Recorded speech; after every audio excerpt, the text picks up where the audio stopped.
Ano nga ba ang bagong update sa aking Tala loan? Na-approve na kaya? Tara, alamin natin.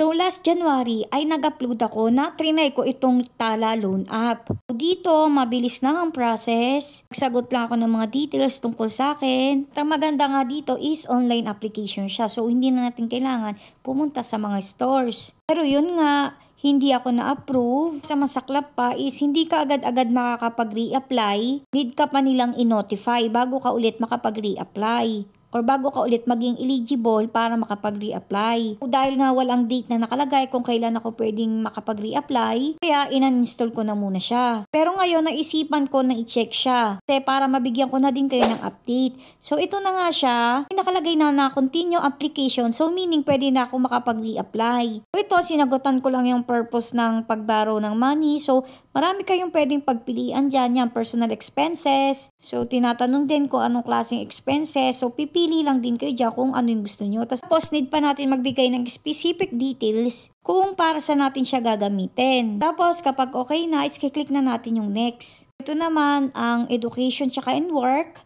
So yan, pinili ko lang yung college and university. Tapos, what type of work do you do? So nilagay ko dito is employed. Mas maganda kasi na employed kayo dito para alam nila na may pagkukuhanan kayo ng pambayad. Siyempre, dahil nga nilagay nyo na may work kayo, dapat ilalagay nyo kung saan kayo nag-work. Tapos next naman kung anong industry, kung manufacturing ba, pipili lang din kayo dyan. Tapos yung how long have you worked here? So, ilalagay nyo na kung ilang years na kayo nag-work. Tapos, lastly naman is yung kailan kayo na babayaran sa inyong pagtatrabaho. Yan, pipili kayo kung once a month lang ba, kung every week, kung twice a month, or every day. Next naman dito, ilalagay nyo kung kailan yung darating na sahod ninyo. Halimbawa, July 30 kayo sa sahod, ilalagay nyo dito is July 30, 2025. Pero sa akin, yung nilagay ko dito is September 25, 2025. Tapos, lastly, is yung magkano yung sinasahod nyo sa loob ng 30 days.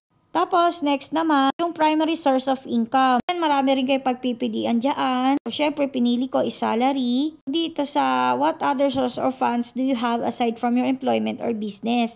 So, dito, bukod sa trabaho ninyo, ano pa yung nakakapagbigay sa inyo ng source of income? So, yan, pipili lang kayo dyan. Kung wala, edi wala. Tapos, i-click na natin yung next. Dito naman is tinatanong kayo kung may loan pa kayo sa ibang app or sa bank. So, dahil meron ako, clinic ko yung yes. Dito naman sa how much pesos in total did you spend on basic needs. So, syempre kayo makakaalam niyan. Tapos, i-click na yung next. Dito, i-review nyo lang yung application ninyo. Pag okay na, i-click nyo yung submit application. Tapos, next naman, itong terms and condition. Tapos, i-click lang natin itong agree and continue. Tapos, nakalagay dito is application under review. Dito, walang nakalagay kung approve na ba or hindi. Pero ito, pagka-click ko is approve na ako at nagkaroon na ako ng credit limit na 1,500. Siyempre, kung titignan is maliit talaga yung credit limit na binigay nila. Pero, okay na rin yan. At least, di ba, meron. Nga, para makuha natin itong 1,500 is kailangan pa ng verification. Hindi ko muna to gagawin kasi hindi pa naman namin kailangan yung pera. Pero kung want nyo mag-try nitong Tala, ay gamitin nyo yung code ko para sabay-sabay tayong ma-approve. So yun nga no, sana matutunan kayo sa video na ito.